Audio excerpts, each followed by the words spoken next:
মুজিববাদী সংবিধানকে বাতিল করে নতুন একটি গণতান্ত্রিক সংবিধান আপনি আমি মিলে বসে নতুন একটি চুক্তি আমরা তৈরি করব, যেখানে আপনার অধিকারও থাকবে, আমার অধিকারও থাকবে। পার্বত্য চট্টগ্রামে নানা বিভাজন, নানা অশান্তি জিয়ে রেখে অন্য একটি পক্ষ বারবার সুবিধা নেওয়ার চেষ্টা করে।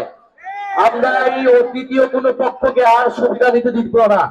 আমাদের মধ্যে যদি নিজের কোনো সমস্যা থাকে, সম্প্রদায়গুলোর মধ্যে আমাদের সমস্যা থাকলে আমরা নিজেরা এটার সুরাহা করব, আমরা নিজেরা বসে এটার সমাধান করব, কিন্তু অন্য কোনো পক্ষকে এটার সুযোগ আমরা নিতে দিব না। এটা আপনারা সকলে মিলে আমাদেরকে ঐক্যবদ্ধ হতে হবে। দ্বিতীয়ত, আমরা মনে করি যে বাংলাদেশে যে ৭২-এর সংবিধানের বিরুদ্ধে আমরা বলে আসতেছি যে মুজিববাদী সংবিধান, যেই সংবিধানে সকল জনগোষ্ঠীকে অন্তর্ভুক্ত করা হয়নি, বাঙালি জাতীয়তাবাদের নামে অবাঙালি জনগোষ্ঠীর সাথে এখানে বিভেদ তৈরি করে রাখা হয়েছে, ধর্ম নিরপেক্ষতাবাদের নামে ইসলামের সাথে অন্য ধরনের বিভেদ তৈরি করে রাখা হয়েছে। আমরা সকল বিভেদের ঊর্ধ্বে গিয়ে সকল জনগোষ্ঠীকে মর্যাদা দিয়ে একটি সংবিধান তৈরি করতে চাই। আপনাদের রাঙামাটির নেতা এম লারমা সে ৭২-এর সংবিধানের বিরোধিতা করেছিলেন। আমরা চাই যে মুজিববাদী সংবিধানকে বাতিল করে নতুন একটি গণতান্ত্রিক সংবিধান আপনি আমি মিলে বসে নতুন একটি চুক্তি আমরা তৈরি করব, যেখানে আপনার অধিকারও থাকবে, আমার অধিকারও থাকবে। আমরা জানি পাহাড়ি জনগোষ্ঠী চাকমা, মারমা, তঞ্চঙ্গা, বং সহ অন্যান্য জনগোষ্ঠী তাদের ভাষা, ধর্ম, ভূমির অধিকার নিয়ে লড়াই করছে। অন্যদিকে যারা বাঙালি জাতিগোষ্ঠী রয়েছে তারাও নানান সুযোগ সুবিধা থেকে বঞ্চিত রয়েছে।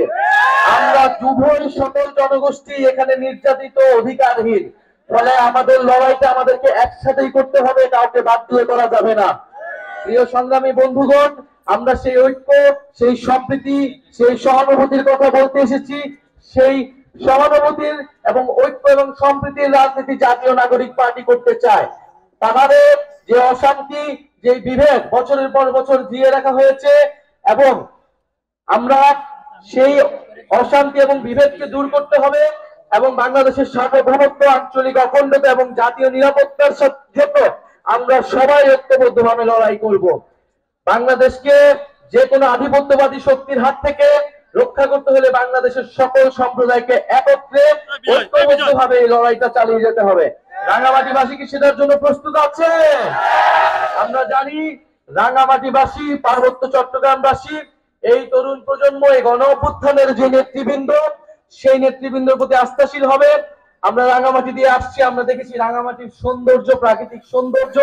এই প্রাকৃতিক সৌন্দর্য বাংলাদেশের সম্পদ, বিশ্বের সম্পদ।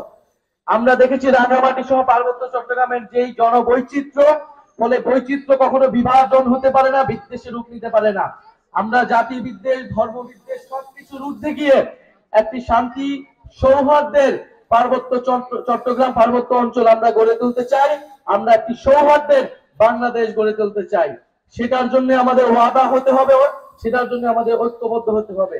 আরেকটি বিষয়, আমরা যেমন আমাদের সম্প্রদায়ের মধ্যে সৌহার্দ্য চাই, সম্প্রীতি চাই, একই সাথে আমাদের যে ফ্যাসিবাদ বিরোধী রাজনৈতিক দলগুলো রয়েছে, সেই রাজনৈতিক দলগুলোর মধ্যে আমরা সেই সৌহার্দ্য এবং সম্প্রীতি চাই।